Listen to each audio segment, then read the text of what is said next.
Boa tarde, terça-feira já está no ar o Ronda da Cidade, o seu telejornal do Sul do Espírito Santo. Vamos aos destaques de hoje.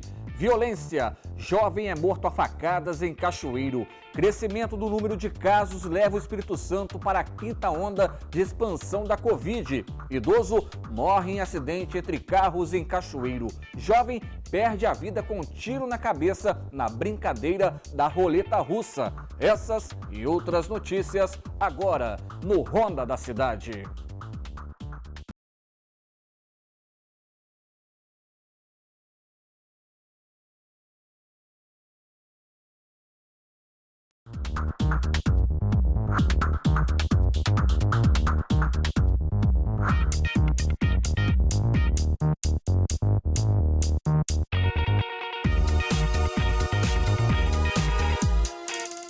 Seja muito bem-vindo ao Ronda da Cidade.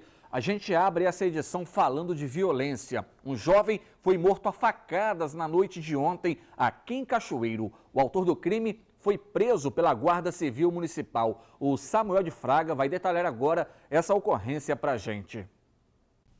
Pois é, Wanderson Amorim, Felipe Almeida de Matos Sabino, de 25 anos, foi preso na noite desta segunda-feira. Ele é suspeito de matar a facadas Ricardo Santos Souza, de 19 anos, no bairro Santo Antônio, aqui em Cachoeiro de Itapemirim. A história é a seguinte, Wanderson, de acordo com as informações da polícia, quando em patrulhamento por volta das 10 horas da noite, populares abordaram a equipe da Guarda Civil Municipal e informaram que haviam dois homens, esfaqueando um ao outro. A guarnição então deslocou-se até o endereço citado e, chegando até o local, se deparou com Felipe de posse de 2 facas, mas imobilizado por um morador que havia sido atingido já por uma facada no queixo. Felipe acabou detido e algemado pelos agentes da Guarda Civil Municipal, sendo levado até a unidade de pronto atendimento do bairro Mar Brasa para receber os cuidados médicos e, na sequência, ser conduzido para a delegacia. A outra vítima, o Ricardo, ele foi socorrido antes da chegada da Guarda Civil Municipal por populares para a Santa Casa de Misericórdia de Cachoeiro, foi atendido mas acabou vindo a óbito, Wanderson. Bom, a motivação do crime ainda não foi divulgada. Pois é, mais uma vez a gente tem visto muita violência aqui nos nossos telejornais, de pessoas por qualquer situação, por qualquer motivo, elas estão disparando arma de fogo, estão utilizando arma branca. A violência está muito grande nessa cidade e é um caso a gente pensar e repensar, como a gente comentou aqui ontem no Ronda da Cidade, até que ponto está indo o cérebro do ser humano com relação à violência, porque hoje em dia as confusões estão acontecendo e está sendo muito fácil atirar em alguém, dar facada em alguém, e a polícia está trabalhando. A gente sabe que crimes não ficam escondidos e as pessoas ultimamente, Wanderson Amorim, elas não têm pensado na consequência, no dia da manhã. Então, gente, vamos pensar nas consequências, vamos pensar no depois, e evitar da gente tomar atitudes com sangue ainda quente, como a gente mesmo diz, Wanderson Amorim, com sangue fervendo. Muita violência que tem acontecido aqui na nossa cidade. Voltamos aos estúdios com você. É exatamente o que você falou, Samuel. As pessoas estão matando a troco de nada. Chegou pra gente informações extraoficiais. Sabe por que o Ricardo teria sido morto? Porque foi cumprimentado por Felipe, foi cumprimentado e ele não respondeu os cumprimentos. Imagina só, oi, tudo bem? Boa noite, como é que tá? E o cara não responde e aí leva uma facada, é morto, é golpeado, não tem direito à defesa. É um absurdo. Isso aconteceu ontem à noite, ali naquela via que dá acesso ali, logo embaixo ali é o supermercado Casa Grande, praticamente em frente à igreja Santo Antônio. Uma barbaridade, mais um caso de violência. Um rapaz novo, ele estava trabalhando como borracheiro, o Ricardo, e perdeu a vida simplesmente porque não teria respondido aos cumprimentos do Felipe. E aí a polícia militar mandou para a gente aqui o seguinte: o Felipe, ele possui ocorrências, passagens na polícia. Lá tem ocorrência contra ele por porte ilegal de arma de fogo, um veículo recuperado, um tráfico de drogas e ainda vias de fato. Ou seja, peça boa não é. Tem uma ficha extensa com ocorrências policiais e nas ruas, porque a lei não coloca ninguém atrás das grades, a legislação nossa hoje é do jeito que você vê aí. É preso hoje, daqui a pouco já está na rua. Muitas vezes, antes mesmo da polícia deixar a delegacia, o criminoso já está na rua cometendo novos crimes. É isso que acontece no nosso dia a dia, em todo o país, porque é preciso uma mudança na legislação para que coisas como essa, situações lamentáveis como essa que aconteceu ontem, não voltem a se repetir, que é o caso do Ricardo, que perdeu a vida simplesmente porque não teria respondido aos cumprimentos de Felipe, que agressivo, com posse de facas, acabou ceifando a sua vida. Agora, a gente muda de assunto para falar de saúde, porque a Secretaria de Estado da Saúde fez um alerta ontem para os capixabas. O Espírito Santo está vivendo uma quinta onda de expansão da Covid. Com o crescimento de casos, a estratégia da CESA é ampliar a vacinação do público-alvo com as doses de reforço. Um aumento de 19% dos testes positivos para a Covid-19 e também a quinta fase de expansão da doença. É o que afirmou o secretário de Estado da Saúde em coletiva nesta segunda-feira. Nós tivemos, ao longo da última semana, uma positividade que saiu da casa de um dígito, de menos de 10% de positividade no início do crescimento dessa curva, e ela alcançou 19% de positividade, com um aumento de mais de 70% da procura de testes de antígenos nos diversos postos de testagem disponíveis no Sistema Único de Saúde. Ainda de acordo com o secretário, 5 novos casos por semana vêm sendo confirmados. Mesmo diante do aumento no contágio da doença, a CESA não identificou o crescimento na procura pelos leitos da rede pública hospitalar destinados ao tratamento da doença.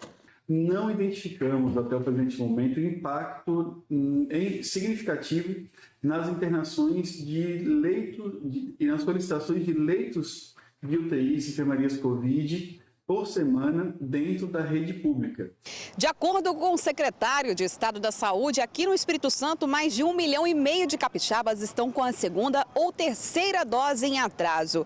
Essa ausência na procura dos imunizantes tem sido um dos fatores responsáveis para essa nova onda da doença. O total de óbitos que aconteceram no estado, que foram avaliados com os dados parciais, 92% deles aconteceram em pessoas com esquema de vacinação atrasado ou que não haviam sido vacinadas.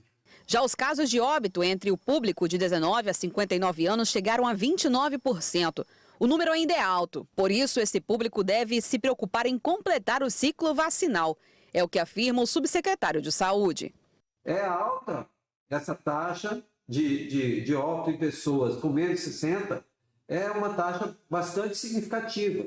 Isso significa dizer que essas pessoas também precisam se preocupar com a sua dose correspondente. O secretário destaca ainda que as pessoas internadas para o tratamento da doença terão um auxílio por meio da medicação já autorizada e enviada pelo Ministério da Saúde, que podem ser encontradas no Hospital Ferroviário em Vila Velha, Hospital São José do Calçado e Hospital Roberto Silvares em São Mateus. Nós já incorporamos baricitinib, medicamento que é utilizado para o tratamento específico de pacientes hospitalizados com a Covid-19 na rede pública do Estado. O medicamento é um comprimido por dia, durante 14 dias, em pacientes que fazem uso de ventilação não invasiva, internados nos hospitais públicos do Estado do Espírito Santo. Com as baixas temperaturas, as pessoas acabam não procurando o sistema de saúde para realizar os testes, que deve ser obrigatório e são encontrados em diversos pontos de testagem. Todos precisamos de muita atenção, buscar a testagem quando sentir necessidade, ou quando tiver sintomas, ou quando esteve em contato com alguém que adoeceu. O secretário pede cautela e precaução para evitar a doença. A recomendação é a utilização das máscaras em ambientes fechados. Nós mantemos a recomendação explícita do uso de máscaras em ambientes fechados, principalmente, em transportes coletivos, e orientamos a toda e qualquer pessoa, não subestime sintomas leves. É impressionante, né? A gente acha que está acabando, vem a quinta onda, lógico que é uma consequência também do clima, né? O frio está aí presente, as doenças respiratórias vêm porque são uma consequência também do frio, Por enquanto, é recomendação utilizar máscaras em ambientes fechados. É importante que as pessoas se imunizem, tomem a vacina contra a Covid, tomem a vacina contra a gripe, sigam as recomendações das autoridades na área de saúde. Até porque hoje é recomendação, amanhã pode voltar a ser uma obrigatoriedade e isso tenho certeza que ninguém quer. E a vamos seguir com o jornal, na verdade, né? Vamos falar agora de uma pessoa que acabou morrendo em um acidente lá em Marataízes. A motocicleta em que ele estava acabou colidindo com um carro e pegou fogo. Os detalhes com Natan Rodrigues. Este acidente que aconteceu em Marataízes acabou tirando a vida de Lucas Pereira Fernandes, de 28 anos, que morreu neste acidente de trânsito na S060, na Rodovia do Sol, na localidade de Lagoa do Siri, que fica lá na cidade. De acordo com a Polícia Militar, Lucas estava de moto e se envolveu na colisão contra um carro de passeio. O rapaz morreu antes mesmo da chegada do socorro. Com o impacto da batida, a motocicleta de Lucas acabou pegando fogo e ficando destruída. O motorista do carro, que acabou capotando, ficou ferido e foi socorrido para a unidade de pronto atendimento de Marataízes, que fica na Cidade Nova. O corpo de Lucas foi então removido pela perícia da Polícia Civil e encaminhado para Cachoeiro de Itapemirim para as medidas cabíveis, para liberação, para velório e em seguida sepultamento. Wanderson. Obrigado, Natan. E depois do intervalo, idoso morre em acidente em Cachoeiro. A gente volta já.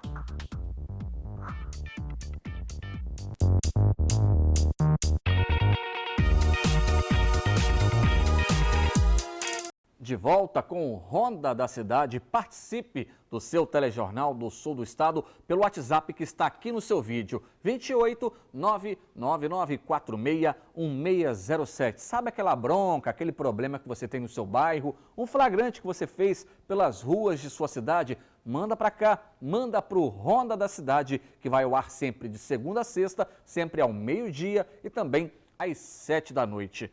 Agora, a gente volta a falar da área policial porque um homem suspeito de cometer diversos furtos acabou apanhando e indo parar no hospital. O Natan tem os detalhes desse caso. Wanderson, este caso aconteceu aqui na ponte da Ilha da Luz, onde este homem, que ele é suspeito de cometer diversos furtos aqui na cidade, teria levado uma coça, teria apanhado por usuários de drogas. Vou pedir meu cinegrafista Luciano Merson para mostrar para você as marcas de sangue que a gente encontrou aqui no local. Só que o local onde a Guarda Civil Municipal foi acionada e encontrou esse homem com diversas escoriações pelo corpo após as agressões foi bem lá na frente, bem depois deste poste onde a gente está mostrando para você. Então a Guarda Civil acionou a equipe do SAMU para poder fazer o socorro deste homem que é suspeito de cometer furtos aqui na cidade e acabou levando ele para o Hospital Santa Casa de Misericórdia aqui de Cachoeiro. O estado de saúde dele não foi divulgado pelo hospital. Até agora, nenhum suspeito foi detido durante a ação e nem identificado de acordo com a Guarda Civil Municipal. Mas o que chama atenção é como que essas agressões começaram aqui e foram parar bem lá na frente, ou seja, esse homem foi agredido por bastante tempo e as marcas de sangue que a gente encontrou ainda pela calçada da ponte. Wanderson. Que história, hein? A gente segue agora falando de acidente, porque um homem morreu na tarde de ontem em uma colisão, isso na rodovia que liga Cachoeiro a Castelo. Veja na reportagem. O acidente aconteceu por volta de 1 da tarde na estrada próxima do distrito de São Vicente. A colisão envolveu um veículo modelo Fiesta, onde o motorista foi encaminhado consciente para o hospital, e um carro modelo Fiat Uno, que o condutor morreu no local. Eu estava em casa, estava aguardando ele chegar, porque um colega dele estava esperando ele lá também. E daqui a pouquinho o colega dele me ligou que ele tinha sofrido, que passou uma pessoa aqui, reconheceu ele e ligou para ele, falou, vai lá ver que eu acho que ele sofreu um acidente lá. Aí eu peguei e vim para aqui, cheguei aqui, estava nessa situação aí, já morto, entendeu? A vítima que morreu no acidente foi identificada como Luiz Carlos de Souza, de 58 anos. Ele deixa 2 filhas e 2 netos. Uma pessoa 100%, maravilhosa, pessoa que não tem, acho que nenhuma pessoa que fale mal dele, entendeu? Uma pessoa excelente, tinha um coração que não era dele, entendeu? O que ele podia fazer para ajudar as pessoas, ele faria. O airbag de um dos veículos chegou a ser acionado, mas os policiais militares não souberam informar se os condutores faziam uso do cinto de segurança. A colisão foi tão forte que o veículo que seguia de Conduru para Cachoeiro de Itapemirim bateu e veio parar do outro lado da pista no acostamento. No veículo a gente conseguiu encontrar o para-choque do outro carro que acabou colidindo com ele. No chão a gente também encontrou diversas partes do retrovisor e do para-brisa dos dois veículos. A vítima ferida seguia sentido a Conduru quando a colisão aconteceu. Ela foi encaminhada para o hospital por uma equipe do Corpo de Bombeiros com dores e fraturas. Parece que quebrou o dedo da mão, entendeu? E vai para uma pancada no peito e vai para Cachoeira fazer ressonância.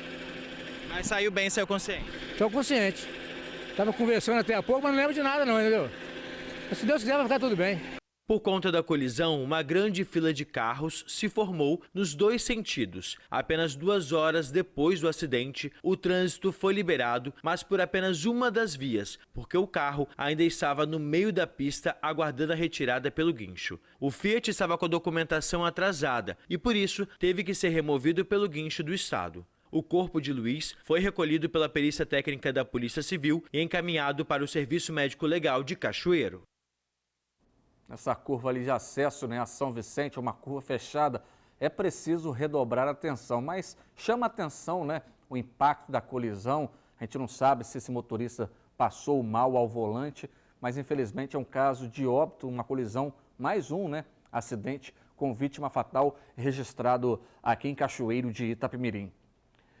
E um convênio entre o governo do estado e o Hospital Evangélico vai permitir a continuidade dos serviços de UTI na cidade de Itapemirim.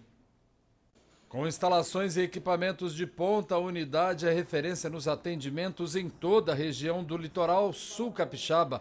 Foi também referência nos atendimentos de casos de Covid-19. No início, foram disponibilizados 20 leitos de UTI e 20 leitos de enfermaria para os casos de coronavírus. Em março de 2021, com a segunda onda da pandemia, esse número cresceu para 30 leitos de UTI e 40 de enfermaria. A direção se reuniu nesta quinta-feira e deu detalhes sobre o acordo firmado com o Estado.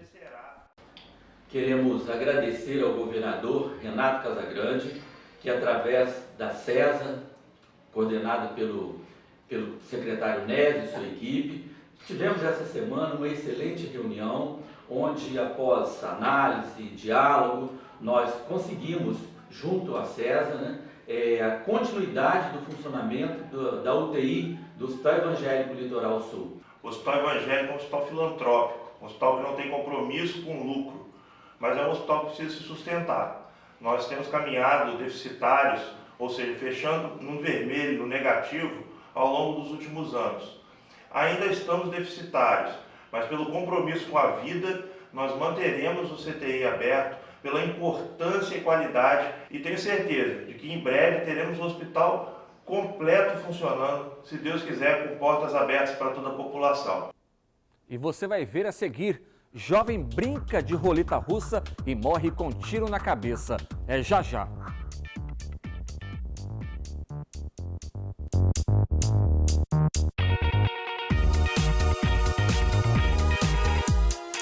De volta com o seu telejornal do Sul do Estado. A gente vai falar agora de imunização, porque o Estado prorrogou a campanha de vacinação contra a gripe e o sarampo. A campanha nacional contra o sarampo e a gripe começou em abril para grupos prioritários. Mas até o momento, segundo o secretário de Vigilância em Saúde do Estado, Luiz Carlos Rebrim, a cobertura vacinal não atingiu as metas estabelecidas pelo Ministério da Saúde. Essas duas vacinas precisam de uma cobertura muito alta para fazer o controle da doença. A influenza nós precisamos alcançar 90% dos grupos prioritários e sarampo 95%. E, infelizmente, no dia em que a campanha ia se encerrar, Os idosos, por exemplo, apenas 56% tomaram a vacina da influenza. E das crianças, né, que o sarampo é prioridade para esse grupo, 33% tinham tomado essa dose de reforço do sarampo. Portanto, nós fizemos então a prorrogação no intuito de que esses grupos tenham a oportunidade de procurar uma sala de vacina e tomar a dose para se proteger contra essas doenças. Segundo a Secretaria Estadual de Saúde, o objetivo da vacinação contra o sarampo é proteger as crianças da doença que já estava controlada, mas que vem registrando casos no Brasil. Já a imunização contra o vírus da influenza é especialmente importante nessa época do frio. Devido à baixa adesão, a Secretaria prorrogou a campanha de vacinação contra as duas doenças, que terminaria na última sexta para o dia 30 de julho. Nesse período do ano, né, pela natureza da temperatura mais baixa, as pessoas tendem a se aglomerar, fechar os ambientes e todas as doenças que se transmitem pela via respiratória tendem a aumentar. A influenza, a gripe, é uma dessas doenças. Portanto, nós estamos sim vivendo um momento de aumento de casos de influenza e também de outras doenças respiratórias, e a vacina é a forma mais segura de se proteger contra essa doença. O subsecretário reforçou a importância dos capixabas irem até os pontos de vacinação do estado para buscar a imunização. Para a influenza, o idoso, nós temos uma cobertura de 56%. As crianças menores de anos, ainda uma cobertura mais baixa, menos de 30%. No sarampo, nosso grupo prioritário é a criança, infelizmente com uma cobertura de 33%. Então, esses grupos, né, os responsáveis, tanto pelas crianças, os idosos, também procurar o serviço de saúde para se vacinar contra a influenza e contra o sarampo. A impressão que a gente tem é que o povo está correndo da vacina, né? Quase 50% dos idosos não foram tomar a vacina da gripe. Aí as crianças, mais de 60%, quase 70% não foi tomar a vacina do sarampo. Olha só que absurdo. É um número impressionante. Alô papai, alô mamãe, vamos proteger nossos filhos. Que isso? É preciso procurar o posto de saúde. É de graça, a vacina está lá no posto de saúde do seu bairro, no Centro Municipal de Saúde. Vamos fazer a nossa parte, vamos cuidar dos nossos idosos, cuidar das nossas crianças. Por quê? Até porque a Covid está aí, o frio, já falei sobre o frio, ele está presente, né? As temperaturas vão cair ainda mais no decorrer dessa semana. Estamos para entrar no inverno e é nessa época do ano que as doenças respiratórias se fazem mais presentes. E a vacina, claro, ajuda e ajuda muito a proteger os nossos idosos. Vamos cada um fazer então a sua parte. Agora, preste atenção nessa história. Um jovem perdeu a vida com um tiro na cabeça após uma brincadeira conhecida como roleta russa. Quem conta o desfecho trágico dessa que chamam de brincadeira é o Natan Rodrigues. Que história, né, Wanderson? Que brincadeira a se fazer. Esse jovem, identificado como Verino José Oliveira Martinuso, de 25 anos, acabou morrendo na cidade de Brejetuba durante a noite deste domingo, depois de dar um tiro na própria cabeça. Ele estava brincando de roleta russa, que é quando coloca apenas uma munição no tambor do revólver e começa então a efetuar disparo. Perde aquele que der o azar de apertar o gatilho com a munição no ponto de disparo. De acordo com a Polícia Militar, o jovem estava em casa na localidade de São Jorge com a namorada e outros 3 amigos. 2 amigos que não teriam concordado com a brincadeira teriam ido embora logo assim que Verino indicou, né, queria brincar desse tipo de brincadeira. Verino, segundo contou a namorada para a Polícia Militar, já havia apertado o gatilho da arma 2 vezes contra a própria cabeça e em direção ao teto da cozinha. Mas nesses 4 disparos, o tambor não estava no ponto com a munição. Na quinta vez que Verino fez a mesma ação, apertou o gatilho, a munição já estava no ponto e o tiro contra a própria cabeça foi efetuado. O amigo, que ainda ficou na casa, ficou desesperado e jogou a arma no meio do mato, próximo a 150 metros da residência. Depois, então, de se desfazer da arma, ele retornou para o local e, mesmo muito nervoso, tentou pedir ajuda de vizinhos, que se recusaram e, então, ligaram para o SAMU. As equipes estiveram na casa, mas Verino teve morte instantânea. Os vizinhos chegaram a desconfiar que a namorada e o amigo de Verino teriam tirado a vida dele e se revoltaram. Eles foram então conduzidos para a Delegacia Regional de Venda Nova do Imigrante para prestar esclarecimentos. Claro que o caso agora vai seguir sendo investigado pela Polícia Civil, mas é um alerta aí, né? Tem que saber se ele tem direito a ter o porte de arma, né? Ter essa arma dentro de casa e principalmente orientar que esse não é um tipo de brincadeira que você faz em nenhum momento, ainda mais com uma arma de fogo, que é um material tão perigoso de se ter em casa, né, Wanderson? Existe, né? Brincadeira roleta russa. Imagina só você pegar uma arma, apontar contra a própria cabeça e contar com a sorte, né? O tambor de um revólver são seis tiros, são 6 munições. Coloca uma munição, gira, aponta para a cabeça, aperta o gatilho. Opa, me safei. Ele fez isso 5 vezes. 2 na cabeça, mascaram, não estava com a munição ali. Aí atirou para o teto, mais 2 vezes também não estava. Na quinta, aí infelizmente pediu para morrer. Quem sofre nessa história toda sempre é a mãe, o pai, é o familiar. Infelizmente são coisas que não dá para entender como que pode acontecer. E o casal, na verdade, a namorada, né, e o amigo tiveram que ser levados para a delegacia. Familiares chegaram ali, acusaram eles de terem executado, matado esse rapaz, e aí foram para a delegacia para prestar esclarecimento. Outros 2 jovens não quiseram participar da brincadeira e certamente também foram ouvidos ou serão ouvidos para explicar toda essa história que ainda segue sendo investigada pela Delegacia de Venda Nova do Imigrante. E assim, a gente encerra o Ronda de hoje. Obrigado pela sua audiência. Outras informações você confere em simnoticias.com.br. Nós temos um encontro marcado sempre ao meio-dia e também às 7 da noite. A você, até amanhã, se Deus quiser.